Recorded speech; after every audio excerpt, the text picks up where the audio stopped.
2, 3.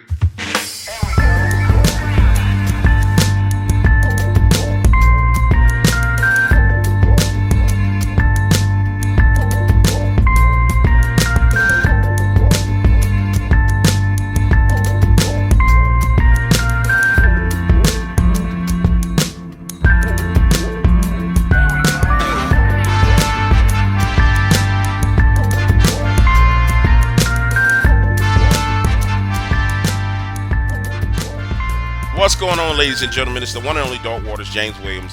And let me tell you, it's very few times that I truly get excited to talk to someone. As you guys know, I've done damn near 300 interviews all around the world. We've done talked to countless of witnesses, but I very seldomly get excited about talking to people. And this gentleman that I'm about to talk to right now, I'm extremely excited to speak to him because not only of what he represents as far as the field of the paranormal is concerned, but what he's done for us over here at the Dark Waters family, it's immeasurable. And so you guys forgive me for a moment, just sit still and relax while I give my brother and my friend Dave Schrader his flowers, because as I told him in the pre-interview, man, I've seen it over and over again since I've been in this field. People reach down and help and pull somebody up, and then nobody else gives them the acknowledgement for it. So Dave, first of all, how are you this evening? How's life treating you? Doing well? Yeah, no complaints. Thanks a lot for having me, Dark. It's always a pleasure catching up with you. Well, let me say this publicly. I want you to know how much I appreciate the time you've taken, especially when I first got it started, to help promote me and to kind of get the footing, the foundation under what has become the Dark Waters channel, the Dark Waters network, which is now a radio station, a series of websites, a YouTube channel, its own private website. None of that would have been possible without your help. And I want you to know that. I want to say it publicly, and I want to honor you and tell you how much I appreciate that help that you gave me, because you didn't have to do it. You didn't have to take time to do it. You were the man amongst men when I first started, and bro, you did it. So I'm just grateful, man. I really want you to know that I'm grateful. Hey, I appreciate that. You know, I started with my love of radio way back when in the 70s when I was growing up. And one thing that always stood out to me was I reached out to some of the people I really enjoyed, and they always gave me the time, you know, and they would talk to me as a kid about radio and about things. And I always thought, boy, if I ever had the opportunity to help others and give insight or be, you know, just kind of being a hand, and it's been a great ride. You know, I'm 18 years on the air this year, and I look at my life and all the people that I've had a chance to meet and sometimes break on our show and give them a chance to, you know, come out and shine. And you were fantastic. And to come and bring the stories that you had really, you know, I felt was elevating our programming. So it was a reciprocal, sympathetic kind of relationship. And it's always been a pleasure to connect with you when we can. And now that I've got the Paranormal 60 podcast, I need to get you on there. And we have to share your wonderful stories and amazing tales from around the world with our listeners. No, awesome, man. I really appreciate it. I tell you, I think it's about 7 years I've been doing this here just on YouTube. I've only run across one other person like you, and it's amazing. It's this juxtaposition, because I come from doing radio, but also like doing, you know, politically influenced business deals before I got in the radio. And it's almost as if in this field, there's this lack of understanding of, you know, the hand that you pull up, or the person that you help up the ladder will be the person that'll help you up the ladder later on. It's almost as if people don't get that and don't understand that. It's like that lesson hasn't been learned as a overall group of people. And it was just refreshing to experience that. And I just wanted to tell you that. All right, with that being said, Thank you. let's two catch up. So, All right. I'm gonna tell you, bro. I'm chilling in the bed, like just scrolling on my phone, and I see that you got this TV show, and I'm like, holy crap, homie got a TV show, like a real live television show. And so, at that point in time, people are promoting it on Facebook, and I'm like, they're having watch parties. I'm like, man, I gotta go check this out. And it was phenomenal, man. Thank you. I mean, how amazing was that for you to because I know you were, you were the location director and getting locations for Ghost Adventures. How amazing was it for you to come from kind of behind the camera? I know you spent time before, but to be directly in front of the camera, man, like for long periods of time. How was that? It was awesome, because the opportunities I was given, I mean, I started my first appearance on TV was doing an episode of Paranormal State back in, I think, 2007, 2008. In their second season, I did an episode called First Contact where I took them out UFO hunting. And, they got away from challenging and chasing demons for a week and got to go to the Assetti Ranch in Trout Lake, Washington. And we went looking for UFOs and a bat squatch. And then, years later, I started appearing on Ghost Adventures. I think I did 7 or 8 episodes with them as a guest investigator. And then I was the lead judge on the miniseries Paranormal Challenge with Zach. And that was in 2011. So when I got this opportunity to return to TV in front of the camera, at first I was reluctant because I didn't want to just be another cookie cutter show. But with the Holzer Files, the first show I got brought back for, I got to walk in the footsteps of legendary paranormal investigator Dr. Hans Holzer. And I got to seek these stories, kind of revisit these amazing stories and tales that he first introduced the world to, and got to go in with our team: Cindy Keza, the medium; Shane Pittman, the tech; Alexandra Holzer, the daughter of Dr. Hans Holzer; and Gabe Roth. And we got a chance to do 2 full seasons for 23 episodes of revisiting these amazing cases. And then that allowed me to then roll over to Ghosts of Devil's Perch, where Cindy Keza and I went to Butte, Montana. We lived there for almost 4 months solid. And we were trying to help the police and the mayor of the town deal with this kind of uptick in paranormal activity that had taken place there. And I was really thrilled to get the opportunity because it wasn't just about going out and listening for knocks and bangs and screams in the night, but we were there to help the spirits on both shows and to try to give voice to many forgotten souls and stories that had gone by the wayside. And this was our opportunity to help those spirits, shine again and be heard. Did you was it overwhelming for you to have your own show? Like, was it like, oh my god, this is all on me? How did that sit with you emotionally? Because I know I can envision myself. I've had people make offers. I was like, nah, I'll pass. But signing the paperwork and doing something like that, I can see myself laying in the bed saying, holy crap, what am I about to get myself into? Talk to me about that moment when you realize, okay, this is legit about to be, my show. Well, I knew where they were going, and it wasn't ever going to be my show. I was just going to be a part of this group. And I had a talented tech with Shane Pittman in the first series, Katie Stafford in the second series, and had this wonderful medium, Cindy Keza. And I was really hired to do what I do best, which is interview people and, try to get to the bottom of putting these pieces together. And that's what we did. So the investigation was just the cherry on top for me. So I was surrounded by a great team, and everybody shouldered responsibility on the program. So it never hinged on any one of us. And if one of us came up short on an episode because nothing happened, there were still 2 other teammates that were there to work off of and respond to and help or support through what they were dealing with. So it really was a nice, again, reciprocal type of relationship. And I think that's why people took to the show so much, as they could see the love and camaraderie between the teammates and our compassion for the souls that we were trying to communicate with, both the living and the dead. Nah, that man, that's awesome, man. That's awesome. So, when you were out doing those kind of walkthroughs of the old investigations, what was one of the things that happened to you that you would say are one of the experiences that you guys had on that show that was earth shaking for you? Something that you'll never forget. Well, coming right out of the shoots, our very first episode, we went to the Whaley House in San Diego, one of the most haunted houses in the world, reportedly. And the way it got that name was Dr. Hans Holzer. He had gone there and investigated it a few times. And dealt with the spirits there. Regis Philbin brought him there. They had weird experiences. So there was really this interesting genesis point. But when I first went, I was kind of disappointed that that would be our first episode, because I felt like, man, everybody's been to the Whaley House. What more could we bring to this that will make it an interesting story? And we got a chance to go in. This was the first time we worked together as a team.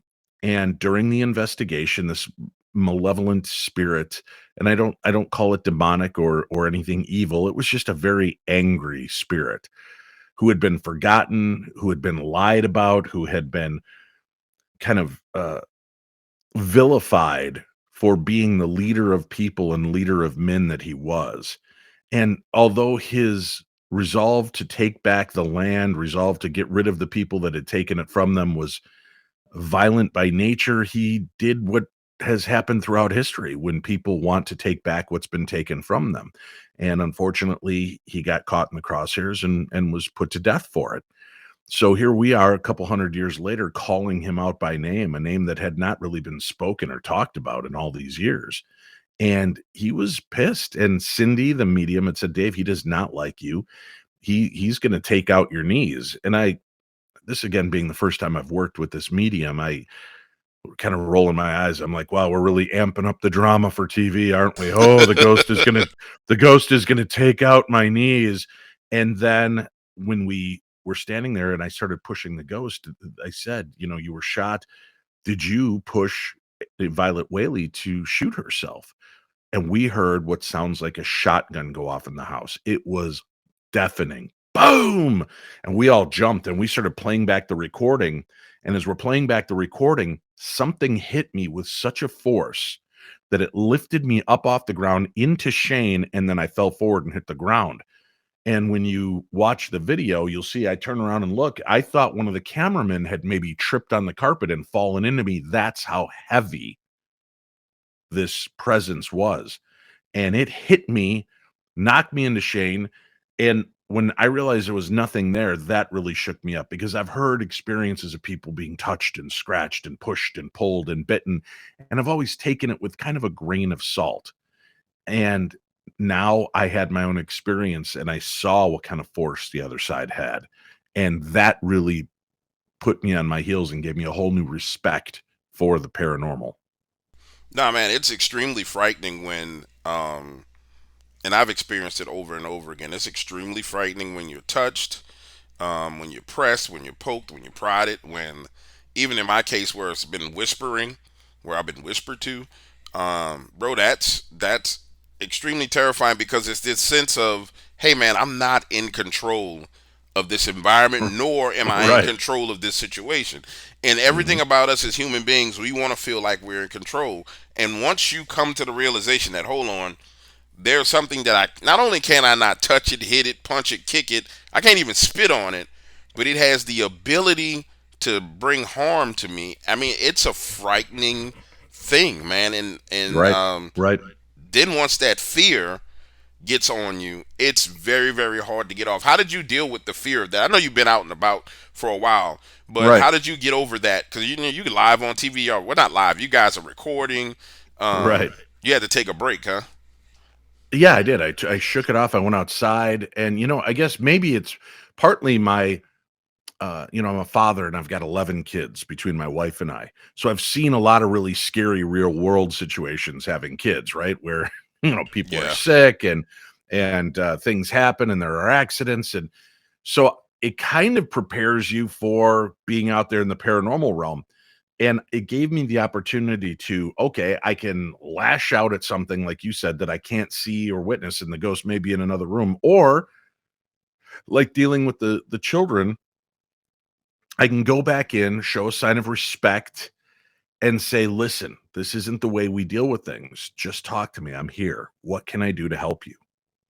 And I think that's why we got such great responses and we had a great resolve for that episode. And we were able to help kind of put some of the spirits to rest, was the fact that we didn't bolster and bluster. We didn't threaten. And, we just went in and addressed the spirits with the respect that were due to them. And I understood why he was upset, and I understood what was going on, and I was apologetic for it, and swore that we would do this show and let people know the real story so that when his name would be brought up going forward, now there would be history explaining his position, explaining what happened.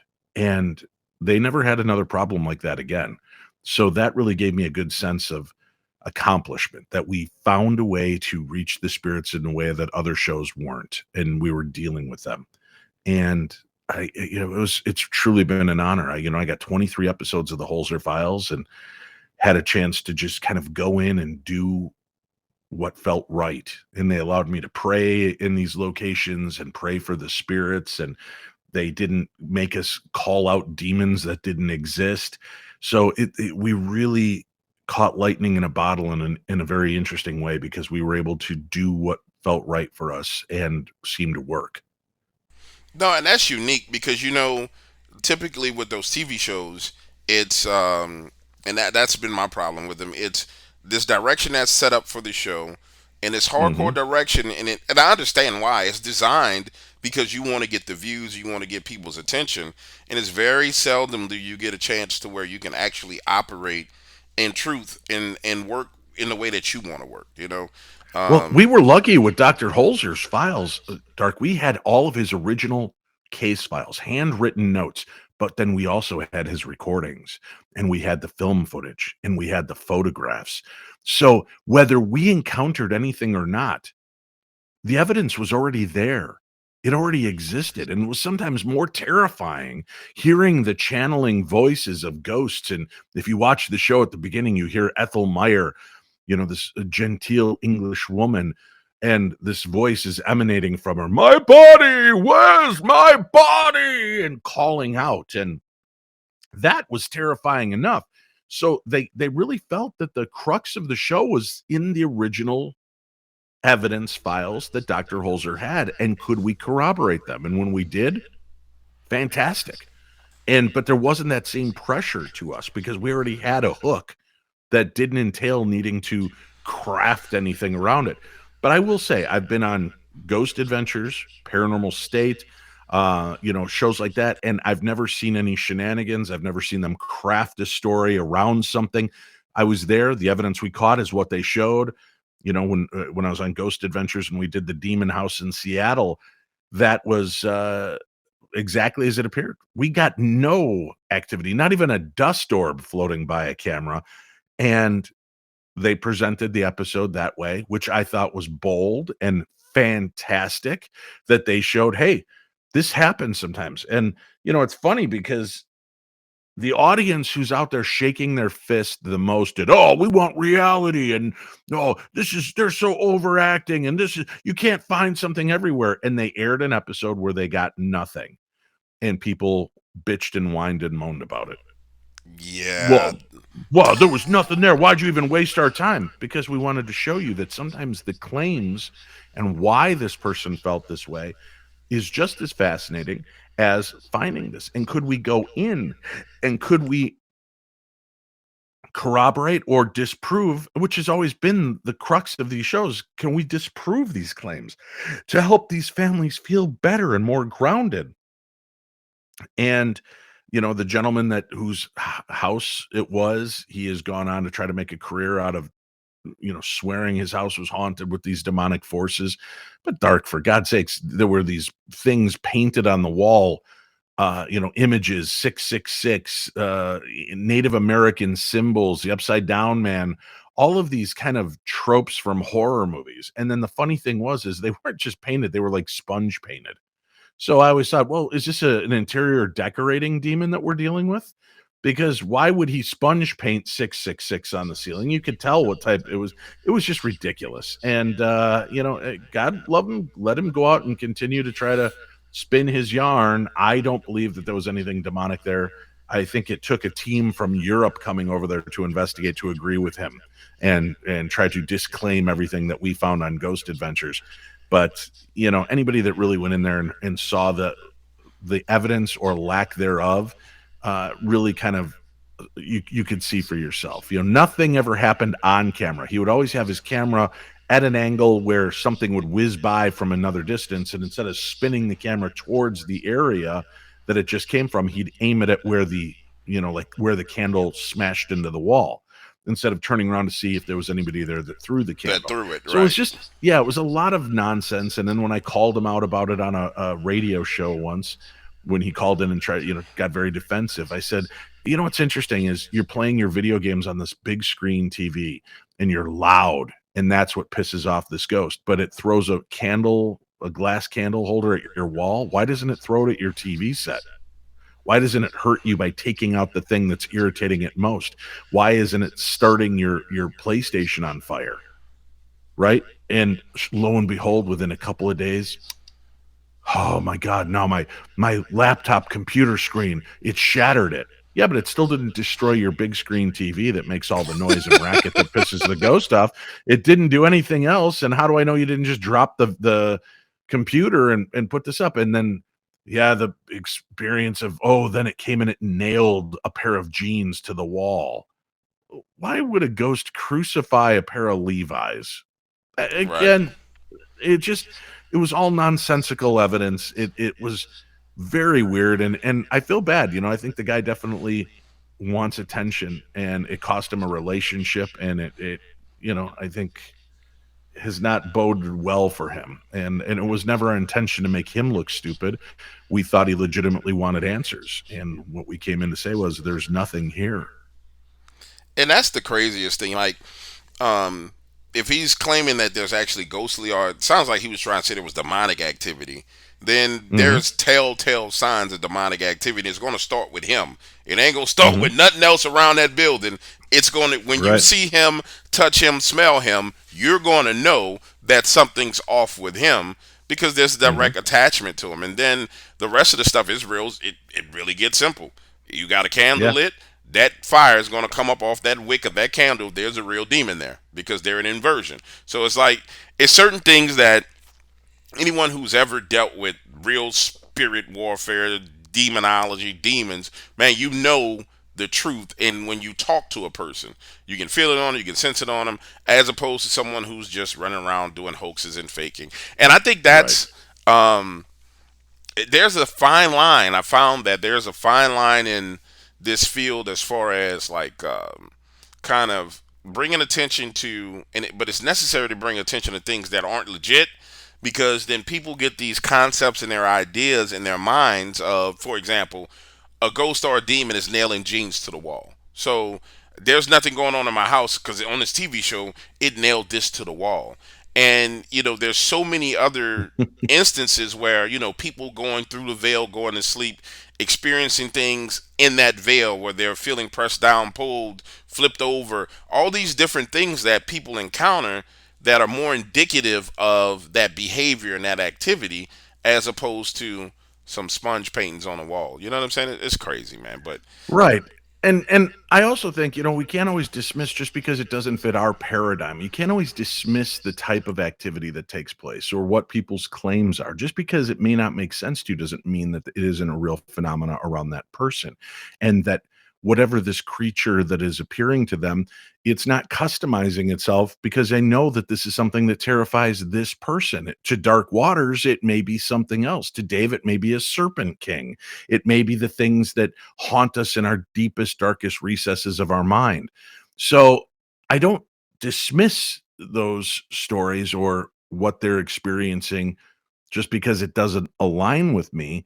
But I also understand there are times you've just got to question, where is this coming from? What does this really mean? And what can we do to expose the truth, not hurt people, not defile or villainize them, but really kind of give some insight into what's happening. And that's all you can really set out to do when you work these angles, is just try to help, try to give answers. And there's enough really weird stuff. And sometimes you're right, it's not attached to the home, it's attached to the person. And, he was removed from the home during the main part of the investigation when nothing was happening. And a lot of times the activity only took place when he was home. So we were trying to ascertain, is the house haunted? Is there a demonic force here? And that was not true. Could it be that there is something attached to him? Could it be that it's mental illness? Could it be that it was attached to the woman that he used to date? I don't know. That wasn't what we were there to ascertain. We were there just to tell him if there was something dark and demonic in the house, and we found nothing. Yeah, that's how it goes, though. And Mhm. it sometimes it gets controversial. Let's move on to now. I'm not Sure, very familiar with the work you did on Devil's Perch because I sure. didn't walk me through that one. That one sounds like that might have been terrifying. That's an entire city Yeah, that was yeah. having paranormal. Well, How big is it? this is the 4th season of the series. The first 2 seasons were Ghosts of Shepherdstown, and that was Nick Roth, formerly of Ghost Adventures, and Elizabeth Saint, and the team that they worked with. Then in season 3, it was Ghosts of Morgan City in Louisiana, and that was Ben Hansen, Sarah Lemos, Katie Stafford, Jeremy Leonard, the what is it, the Cajun demonologist. So they were all there dealing with the town that was haunted. And this whole series is predicated around a town, and that it's not just a location, but it's an entire area. And why? Why is it haunted? What's going on there? And what can we do to bring peace to the humans and the dead alike? And 4th season was Ghosts of Devil's Perch, which took place in Butte, Montana. So it's a big thriving community. It was one of the most populated little big cities in the world at one point. It had the richest copper vein in the world, I believe. It's just really an amazing place, but it was also a location that was built on greed, lust, love, gambling, drinking. There was a lot that went on there. So there was a lot of darkness that took place. Murder, people's souls and dreams being crushed under the heels of the more wealthy. And being in this town, being called out by the historians of the town, being called out by the mayor and the police because they just don't know how to help the people in their community. As you said earlier, you can't go spit in its eye. You can't grab your cuffs and cuff the demon or the ghost and drag him out of the location. And although the mayor and the chief of police were not necessarily, I mean, the mayor was more open to the paranormal than the chief of police. But what he did say, and he was very sincere, is, I don't believe in ghosts, but I believe that the people in my town are dealing with something that I don't know how to deal with, and we need your help. And Cindy Keza, the medium, myself, and Katie Stafford, who is a vet, an army vet, and he is a technology wizard and builds different equipment to try to test different principles of the paranormal to try to make communication devices and boxes. The 3 of us were set into this town to see if we could come up with answers. And that's what we did. Like I said, we lived there for 4 months and really entrenched ourselves in the town. And I think we had 2 weekends off the entire time. One, I was off on the Jericho cruise, and the other one, I went to New Jersey for a conference. Everything else, we were right there in Butte in the thick of it. But I needed a break. Cindy and KD needed a break because it was just, there was no place you couldn't turn where there wasn't a story attached. And one of the episodes, at the place called the Cabbage Patch, which was kind of this place where the disenfranchised, the homeless population lived in these little shanty towns. And they kept a portion of the shanty town intact so that they could show the kids and people that have come through what it was like to live there as the poorest of the poor. And I walked right into a place memory and thought I had a heart attack or that perhaps an appendix ruptured. Something hit me with such force. I literally thought something burst inside me. I went to the hospital and ended up spending the night in the hospital because of it. They could find no earthly explanation for what happened to me. I was sent back home or sent back to my hotel. And then we uncovered the fact that an African American gentleman, Richard Sims, had been gunned down in the spot where I was in a love relationship that went wrong. He was a black man in love with the white preacher's daughter. And when she was tired of him and decided that she didn't want to keep playing around with him anymore, she shot him.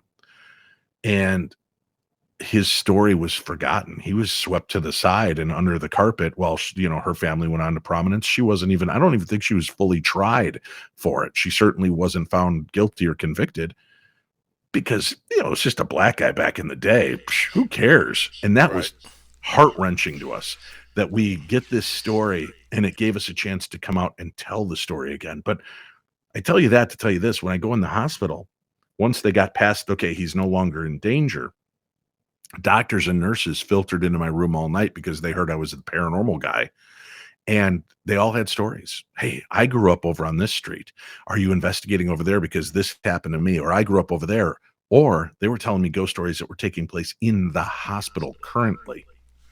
And they were, every place I went, when people found out what I do and who I was, they had stories to share, Dark. And it was crazy because there wasn't a part of that town that wasn't kind of drenched in blood at one point. So there are a lot of spirits that were demanding to be heard. I hope we get another season because I think there's more history to unfold there. And I would like to help be the voice of those spirits and get that story out. Man, that's terrifying because as you started to describe Yeah. that city, it sounds like a small version of New Orleans, is what it sounds like. Right. And, bro, when I tell you, the things that go on down here, the things that people experience, it's utterly ridiculous. And then as you for you guys being completely submerged in that environment, not only did it, and just I'm just following my thought process, I'm assuming that not only did it meant that when you went to go get coffee and get breakfast in the morning, you were greeted by people with stories, but then there had to be experiences when you were alone, and you guys were staying alone that just probably happened that probably were never caught on camera, feelings that you guys were getting. Oh, Because yeah. when you talk about, people don't understand the spirit realm, and when they talk about the spirit realm, most people don't gather that things that happen in the spirit realm directly affect on a daily basis what happens in the physical realm. So when you go into a territory like that, that's full of spirits, some, whether you call them Mhm. demonic spirits, whether lion spirits, it doesn't matter. When you go into a territory like that that's full of spirits, you literally are going into their territory, and now you're pretty much subjected to everything that goes on because it's their will. You know what I'm saying? And Right. that's the most frightening thing. I learned that a while ago, and once I got the grasp of it, legally and illegally, going into areas that I can be and cannot be, it's utterly terrifying. But I couldn't see myself going in a situation like that where I know, man, that's bold, bro. And I know you understand what I'm saying. That's bold, man. That's extremely bold. Anything happen off camera that really caught your attention that nobody knows about? I've been pretty good. I did on my podcast, The Paranormal 60. I went back and I revisited each episode when they would air, and I would do a behind the scenes and talk about some of the stories and cases. And I would tell you things that didn't make it. And I can't really remember much of it right now at this point. But yeah, certainly there were things, and there are parts of the story that don't make it on TV when you're filming 5 days a week for 12 to 14 hours a day, and it gets cut down to 42 minutes.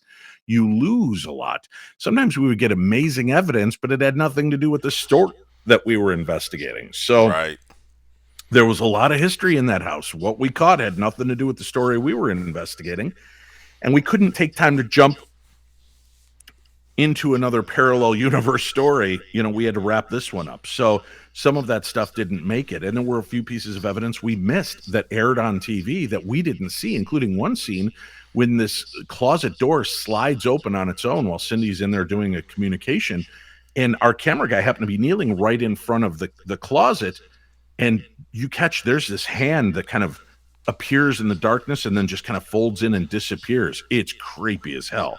And people saw it. We saw it. It was great. So there was a lot of interesting things. But like I said, a lot of the stories were just the behind the scenes stories of waking up to seeing minors standing in your bedroom, waking up to see women in old outfits walking through your living room. And, there was just, it was so many places, so many different aspects of it. Being in the Dumas brothel, one of the most famous haunted spots in Butte. It's been on so many shows.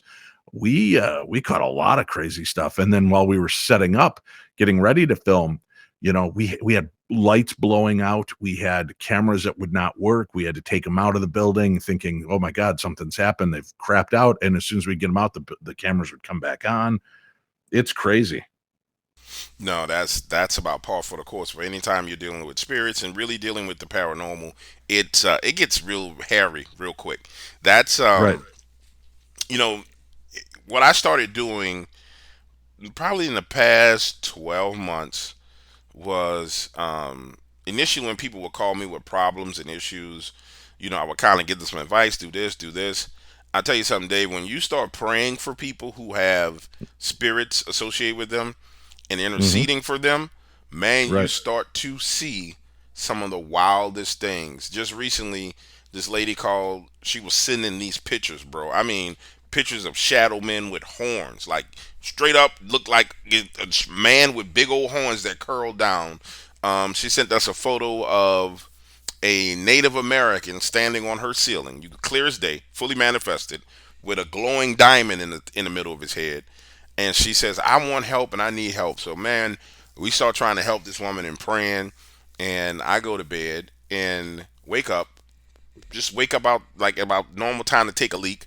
Look in the mirror, and there is this thing looking at me through the mirror. I said, "Oh, buddy, Mm-mm. who are you?" I'm like, "Who are you, buddy? You gonna have to get up out Right. of here. Bye. You gonna Yeah. have to go." And I rebuke it and get rid of it. But it's amazing that legalistically, just and I learned this early. When you start butting into the business of in the spirit realm, which is other people's business, in this case of an entire city, it's almost as if um, it's almost like a military parade can happen where it's just this parade of events to make a presence known that, okay, yeah, I'm real and this is what's going on, and let me show you who and what I am. And it's amazing, but it's terrifying all at the same time. It really, really, really is. Yeah. Um, and then when you start talking about like that physical effect of literally feeling like you were being shot, because that's what you described. Um, Hmm. Most people, they'll probably gawk at that and say, "Well, no, I don't know about that." Well, no, that's what happens. Like you literally physically feel what happened to that other person, and it's Yeah. that gets to the point to where we go from just the scale of being a little bit afraid. Now we go back into that territory of losing control, and it puts fear on you. And how do you deal with a situation like that? You're in the hospital. You're trying to figure out what the hell is going on. You felt this pain. How do you deal with it when that fear hits you in a situation like that? Well, I was nowhere in the concept of supernatural. I just assumed I was a dead man. I was having a heart attack or something had ruptured and I was spilling toxins into my blood. So I immediately went to the darkest side of it all, and oh my God, I'm dying. This is it. Once I got through that, I was like, oh, good. Okay, no, I walked into a place memory. It was actually a relief because it meant there was nothing physically wrong with me. And they laughed. They're like, well, we cannot find anything wrong with you. And at your age and weight, we kind of expected there was going to be some problems, but every one of your tests came back perfectly normal. One thing is elevated, and is that because you take a lot of ibuprofen? I said, yeah. They said, yeah, your liver function is a little wonky, but you just back off on the ibuprofen and you should do well. That was it. All of that, and that was it.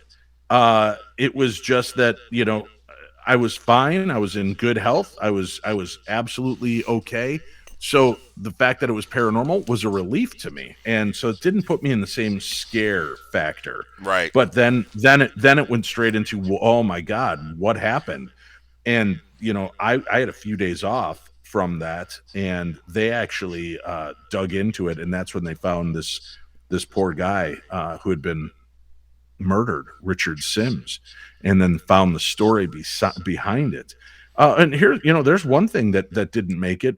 While we were there at the Cabbage Patch, our director was walking along, just eyeballing the location for something, and he saw something glinting down in the grass, and he reached down and pulled out.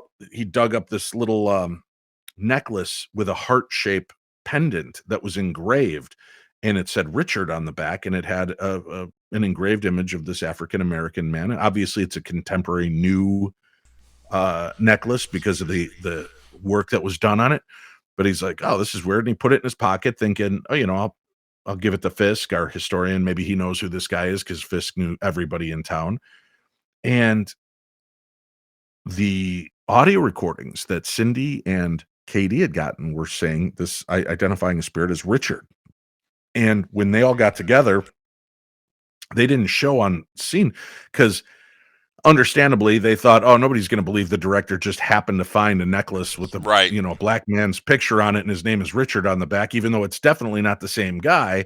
But it was an interesting element to the story and a weird synchronicity. And it was a shame we couldn't use it because we felt a very big tie to it. Like Richard was definitely finding a way to let us know who he was and what his story was.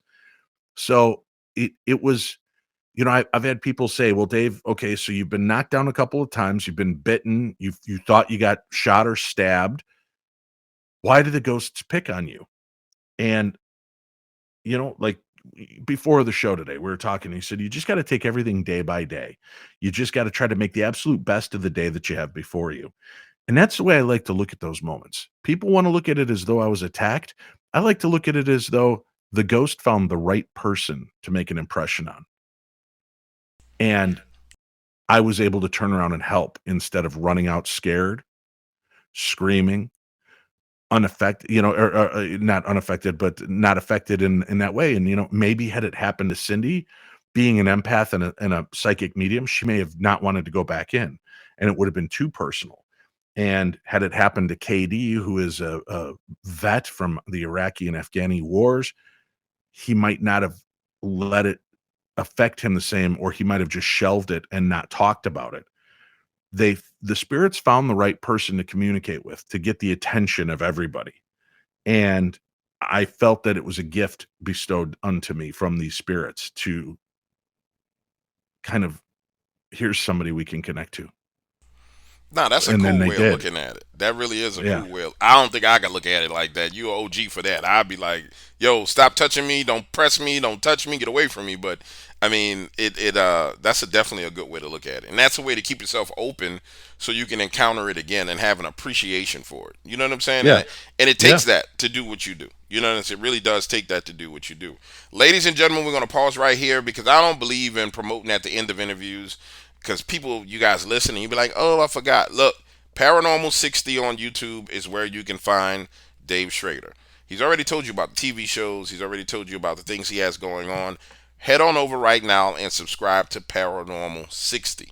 I want it'll be a couple of thousand. You guys listen to this. He should get a bump of 400 or 500 people once this is released. So I want you to head on over and subscribe because if it wasn't for Dave, you wouldn't have Dark Waters here doing what he's doing. So we're gonna show the love, honor, and respect that's deserved by doing what needs to be done. You heard me? All right, back to it, Dave. So what's next for you, buddy? What Well, hey, is let me say one thing about the work that you do.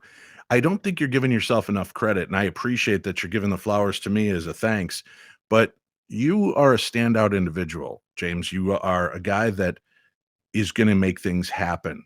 And because you have that intention and manifestation aspect of who you are, that's what put us in direct contact with one another. And I believe that I'm glad that I was there to be an open door and a way to get you heard by our audience on my last show. But you would have gotten there eventually on your own because that's who you are and because the content you deliver is great and people love it and will find it entertaining. So as much as I would love to take some of the credit, I just think I was in the right place at the right time to help a good guy who would have been found eventually. But I'm just glad that I was able to get you out there a little bit quicker to everybody else. But stand by what you do, man. You create amazing content and people love you. No, I appreciate it. I'm 100% on board with you. I'm 100% on board with that. But I'm a man that understands. I really do understand the dynamic of how things work. And Right. you're right. You have all the talent and ability in the world, but if that other person is not willing to take a shot, to take a chance, then nothing Hmm. happens. And that's what I'm saying. And Exactly. I really appreciate that. All right. So with that being said, what is next for you? I know we got Paranormal Sure. 60. What Right. what's coming down the pipeline for you that not only you want to promote and talk about, but that my audience can help you accomplish and achieve? The big thing, I just hope people will check in and hear the episodes I do. On Mondays we do interviews, Fridays we tap into the news and we talk about the supernatural news. I've got a fun group of guys, the my Texas contingent of Paranormal 60 News crew. So we have a lot of laughs and fun on Friday nights with our listeners and followers. You can find the audio version of the podcast wherever you listen to podcasts as well. Just look up Paranormal 60, 60, Paranormal 60. But I also travel all over the world and I get a chance to see a lot of great places, do a lot of cool events.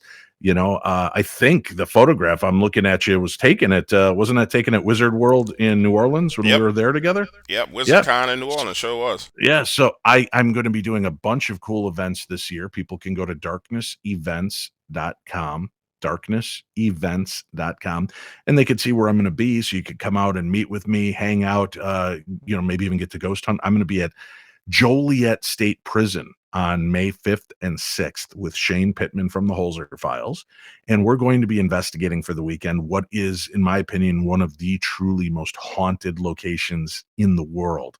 I've been there 3 times. I've never been let down by the crazy kind of activity, from full-on visual apparitions to direct voice phenomena, meaning you can hear it out loud, to footsteps overhead or coming up to you on the concrete floors. You could stand there silently and listen to things walk up to you, and amazing electronic voice phenomena, EVP. So we're doing that. We still have some tickets available if people are interested and want to come on out and get off the couch and get into the game. I always tell them you could come on out and get tickets. There's VIP tickets, which gets you into both nights of ghost hunting, plus the 2 daytime walkthroughs, and you get to come to our presentations and talks. A lot of fun. And we also have 1-day tickets available. So if you only want to come out for Friday or you only want to come out for Saturday, you can do that as well.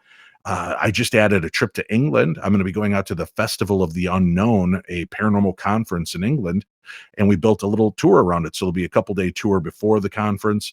Then the conference is 3 days. Then 2-3 days after of more touring London, England, and different haunted and notorious sites. So it's going to be fantastic. Just a great way to kind of get out there and see the world, see these places that you watch on TV or hear about on podcasts.